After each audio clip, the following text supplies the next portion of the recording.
In just a few hours, Republican lawmakers in Texas are expected to advance a controversial bill.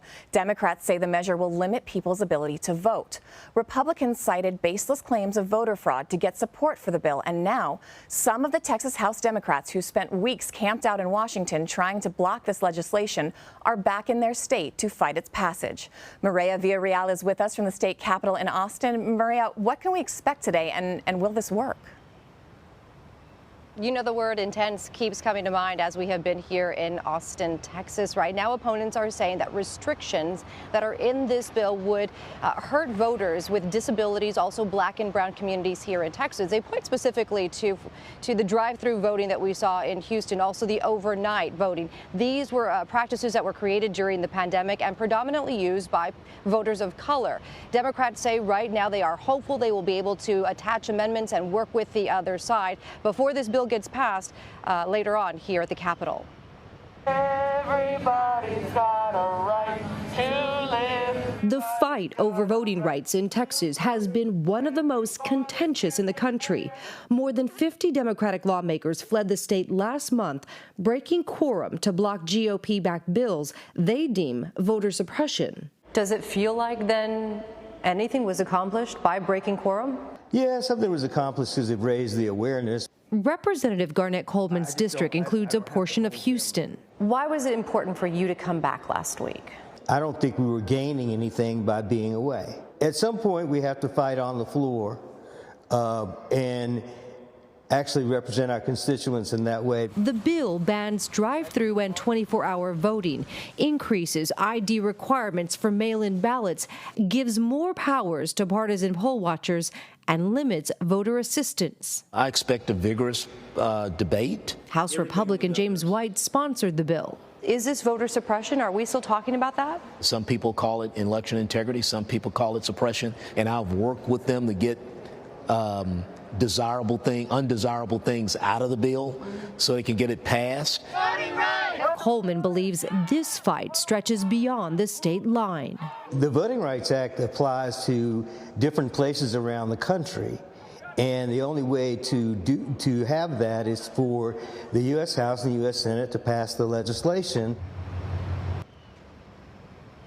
You know, a lot of Democrats feel the way Garnett Coleman does, which is that the federal voting rights bill would actually keep states from passing voting rights bill or voting bills that feel like they have voter suppression in them, like what we are seeing here in Texas. The U.S. House of Representatives has already passed legislation, but it is expected to see an uphill battle in the U.S. Senate. Meantime, we have seen also a lot of lawsuits being filed around the country in voting cases, and they are expected to happen, that lawsuit here in Texas as well. Christina?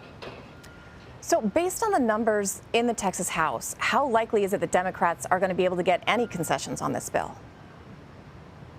Well, you know, a few days ago, as this bill was being debated in the committee and testimony was being heard before it got to the floor, which will happen today, it was very clear that the Republicans had the numbers here. They were going to vote on strict party lines, which basically means that this bill will pass. What Democrats are saying is, okay, got it, it's going to pass. However, we need to attach some amendments here to make sure that we protect voters as best we can. We will not get what we want. It's kind of like a divorce. Listen, we're going to go through mediation.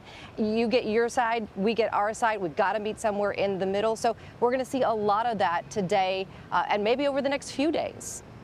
Well, and speaking of rifts, internal rifts, are some of these Texas Democrats still holding out in Washington? And is it causing controversy even within the Democratic Party in Texas? That is definitely a touchy subject, let me tell you. We had about a dozen or so Democrats from the Texas group that originally left last month, still in D.C. In fact, I think there's pictures and video of them meeting with Nancy Pelosi as they were passing legislation just yesterday. So yes, there are still Democrats that are still holding out and in D.C., not here, obviously. But what we are going to see is a lot of them are going to be here. They're going to fight in their committees because the voting bill is not the only contentious one that we are seeing right now in this special session. We have a bill on transgender in sports. We also have the critical race theory as well as an abortion bill. So a lot of discussions, plus on top of all of that, new COVID issues that are coming up within schools and school funding. So a lot of Democrats felt like they had to be here in order to fight for those other bills as well as this particular one. But yeah, it has definitely caused a rift between some of the Democrats here in Texas. Now, I know two of the most controversial parts of this bill are the way that the types of voting that they're banning, and that includes 24-hour voting and drive-through voting. How many voters took advantage of that in the last election, do we know? And what groups of voters, what populations specifically use those methods to vote? So we weren't talking about hundreds of thousands of people using this. We were talking about a large amount, and predominantly in the Houston area, because that was the only region that passed this kind of voting. And it was specific to what they were seeing in their community, the needs in their community. But yes, what we were seeing was predominantly voters of color were using these options in order to vote at all hours of the day. And really what a lot of Democrats were saying, especially in the Houston area, was these options were created during the pandemic for people who have those very odd jobs, the frontline workers at the time that were working those 24-hour or 48-hour shifts. So for them, having that option and being able to take a look at the demographic and being able to look at their region and what their constituents are asking for, they want that option. There is no guarantee that would happen all over Texas, but taking away that option is where the voter suppression, or what Democrats say is voter suppression in this particular bill. Now, you also mentioned the John Lewis voting rights bill that just passed the U.S. House. What does that do to this bill in Texas? If they pass the bill in Texas, which restricts voting laws, but then the John Lewis bill gets through the Senate and passes in Washington, does that negate what's happening in Texas?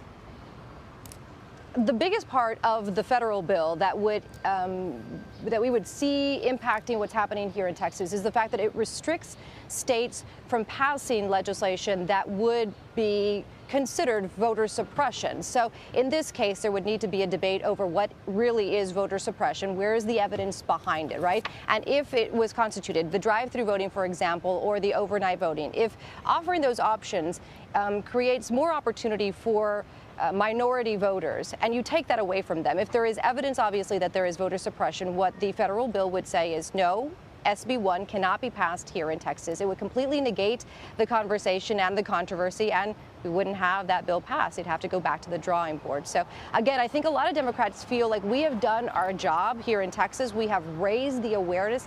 Now it's time for the feds to step in and do their job and pass something that helps our situation.